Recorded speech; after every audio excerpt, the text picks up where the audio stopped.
আসসালামু আলাইকুম। কুক বাংলায় আপনাদের স্বাগতম। আশা করি সবাই ভালো আছেন। আজকে আপনাদের ইলিশ মাছ ভুনা করে দেখাবো। ইলিশ মাছ ভুনা করার জন্য প্রথমেই উপকরণগুলোর সাথে আসুন পরিচয় হয়ে নেই।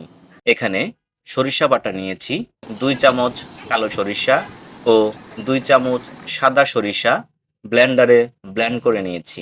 এখানে 2টি পেঁয়াজ বেটে নিয়েছি, একটি লেবুর রস, হাফ টেবিল চামচ লবণ, 1 টেবিল চামচ সরিষার তেল, 1 টেবিল চামচ চিনি, 1 টেবিল চামচ কাঁচামরিচ বাটা, 1 টেবিল চামচ রসুন বাটা এবং 1 টেবিল চামচ হলুদ নিয়েছি।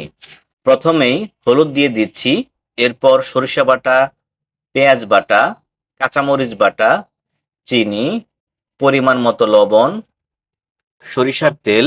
এখানে একটি লেবুর রস দিয়ে দিচ্ছি। সবগুলো ভালোভাবে মেখে নেব।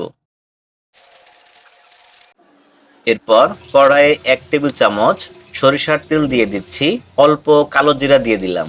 এখন দিয়ে দিচ্ছি রসুন বাটা, এগুলো ভালোভাবে মিশিয়ে নেব। এবার মেখে রাখা ইলিশ মাছগুলো দিয়ে দিচ্ছি। কিছুক্ষণ নেড়ে দিয়ে পানি দিয়ে দিচ্ছি। এবার ঢাকনা দিয়ে ঢেকে দিব।